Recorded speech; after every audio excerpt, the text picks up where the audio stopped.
Bonjour, au programme de cette nouvelle revue de presse, l'ouverture de la prime d'activité aux jeunes le 1er janvier 2016, le gel des retraites de base reconduit au 1er octobre 2015 et le fisc aide les usagers de 5 départements à déclarer leurs revenus sur internet. Voilà une bonne nouvelle pour les jeunes qui ont du mal à joindre les deux bouts. Invité du supplément de Canal+ ce dimanche, François Hollande a annoncé que la nouvelle prime d'activité sera élargie aux jeunes travailleurs de moins de 25 ans, mais pas seulement. Comme nous l'indique 20minutes.fr, cette aide issue de la fusion entre le RSA Activité et la prime pour l'emploi bénéficiera à tous les Français concernés par les petits boulots, l'intérim et le temps partiel. Elle sera effective dès le 1er janvier 2016. Mais quelques zones d'ombre restent encore à éclaircir. 20minutes.fr précise que le président n'a pas mentionné si les apprentis et les étudiants pourront eux aussi toucher cette aide.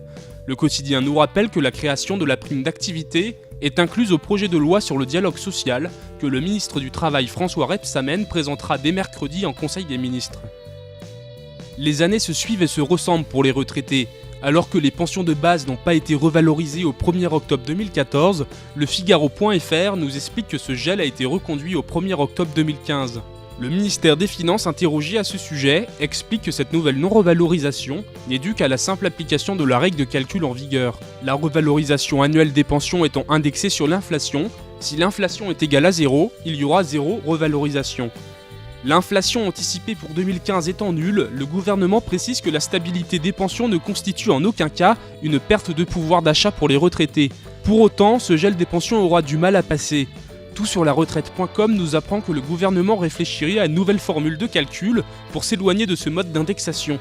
Le média en ligne précise que parmi les pistes avancées, la revalorisation annuelle des pensions pourrait se baser sur le taux moyen de progression des salaires. Les habitants des départements de la Nièvre, du Pas-de-Calais, de la Réunion, de la Saône-et-Loire et de la Seine-Saint-Denis vont pouvoir être aidés par l'administration fiscale pour réaliser leur déclaration en ligne. Tout sur lesimpôts.com nous explique que ces 5 départements ont été sélectionnés en raison de leur faible taux de télédéclarants. Le principe est simple, les contribuables concernés n'ont qu'à se rendre dans un centre des finances publiques avec leur numéro fiscal, leur numéro de télédéclarant et leur revenu fiscal de référence. Un agent du fisc leur montrera la démarche pour déclarer en ligne, ainsi que les autres services disponibles sur impôts.gouv.fr. Tout sur lesimpôts.com précise que cette opération est réalisée à titre d'expérimentation et qu'elle se déroulerait tout au long de la période de déclaration.